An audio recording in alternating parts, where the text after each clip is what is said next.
Morning बच्चों। आज हम worksheet 12 the Delhi sultans part 3 Delhi के सुल्तान भाग 3 जो कि कक्षा 7 के लिए है को पढ़ेंगे। आइए चलिए देखते हैं आज की वर्कशीट में हमें क्या क्या पढ़ना है। आज की वर्कशीट में हमें 15वीं व 16वीं शताब्दी में दिल्ली सल्तनत के बारे में पढ़ना है और उसके बाद अलाउद्दीन खिलजी और मोहम्मद तुगलक की प्रशासन की में क्या क्या विशेषताएं थी, क्या क्या अंतर था, उसको पढ़ना है और उसके बाद हमें क्वेश्चन आंसर पे डिस्कस करना है। बच्चों, यह वीडियो आपके लिए हिंदी व इंग्लिश में दोनों बनाने की कोशिश की गई है, ध्यान से समझिएगा। आइए चलिए देखते हैं पहला टॉपिक कि दिल्ली के सुल्तान। 15वीं और 16वीं शताब्दी में दिल्ली सल्तनत जो थी उस पर किस किस का शासन हुआ।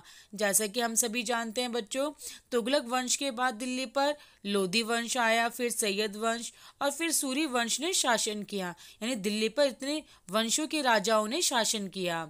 उसके बाद शेरशाह सूरी के शासनकाल में विकसित राज्य छोटा अवश्य था दिल्ली, परंतु बहुत शक्तिशाली था। शेरशाह सूरी के द्वारा स्थापित की गई प्रशासन व्यवस्थाएं भविष्य के लिए राजाओं के लिए एक मिसाल बन गई। यानी शेरशाह सूरी ने जो प्रशासन किया वो सबके लिए मिसाल थी।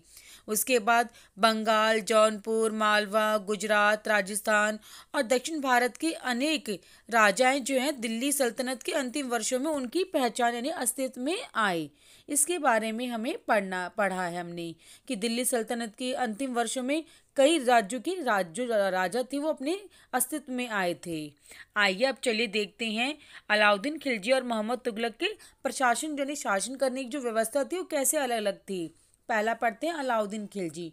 अलाउद्दीन खिलजी ने आक्रमण से बचाने के लिए बहुत बड़ी सेना बनाई थी। उसने अपने सैनिकों के लिए सीरी नामक एक नया गैरिसन शहर का निर्माण भी किया था, जिसका नाम क्या था, सीरी नामक, जहाँ सैनिक रहते थे। और उसने सैनिकों के पेट भरने की समस्या का समाधान भी किया। यह गंगा और यमुना के बीच की जो जमीन होती है दुआव, जो बहुत उपजाऊ होती है, वहाँ से कर के रूप में एकत्रित जो उपज के माध्यम से किया कि सैनिकों का पेट भरने के लिए जो उपज आएगी किसानों से, उसको सैनिकों के लिए यूज़ किया उसने। और उन्होंने अपने सैनिकों को का वेतन इक्ता के बजाय नगद में दिया। जैसे हमने पहले इक्तादार प्रथा पढ़ी थी, लेकिन अब क्या हुआ अलाउद्दीन खिलजी के समय, जो सैनिकों की तनख्वाह मिलने लगी वो भी नगद में। और सैन्य सुधार और जो टैक्स वसूलने की प्रथा, राज्य सुधार है, उसमें काफ़ी जो इसके प्रयास थे अलाउद्दीन खिलजी के बहुत सफल रहे। यानी अलाउद्दीन खिलजी की शासन व्यवस्था बहुत सही थी। आइए चलिए देखते हैं मोहम्मद तुगलक की शासन व्यवस्था कैसी थी।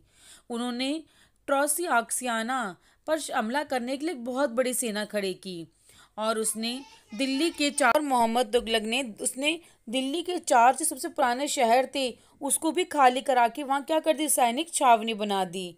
और मोहम्मद तुगलक ने गंगा और यमुना के जो बीच का क्षेत्र से एकत्रित जो टैक्स आता था उसका उपयोग किसके लिए किया, सेना को खिलाने के लिए किया।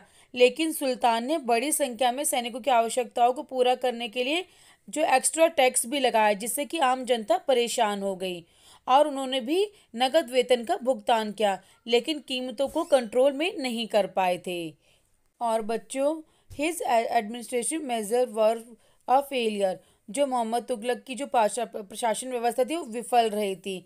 यहाँ तक कि उसने कश्मीर पे जो आक्रमण किया वो भी विफल था। और उसने ट्रांसोक्शिनिया पर आक्रमण करने की जो योजना बनाई थी उसको भी छोड़ दिया।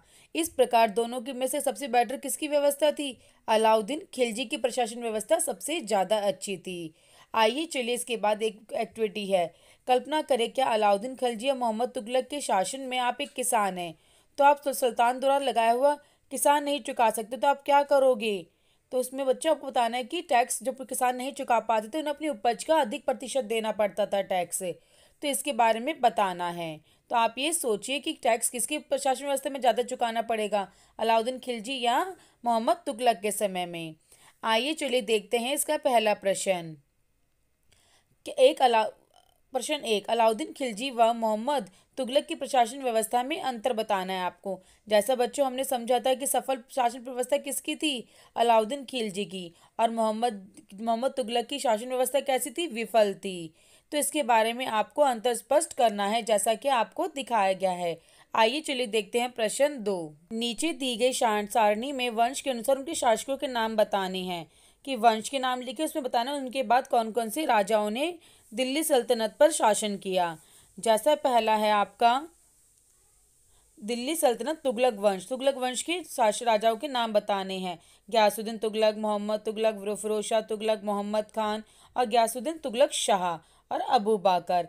ऐसे ही आपको सैयद वंश के यानी कि लोधी वंश के शासकों के नाम भी बताने हैं। बहलोल लोधी, सिकंदर लोधी और इब्राहिम लोधी। इस प्रकार बच्चों दिल्ली पर कई सल्तनत का यानी दिल्ली पर कई वंशों का शासन रहा। बच्चों अगर आपको मेरी वीडियो पसंद आई हो, अच्छी लगी हो तो इसे लाइक और सब्सक्राइब ज़रूर करें। Thank you.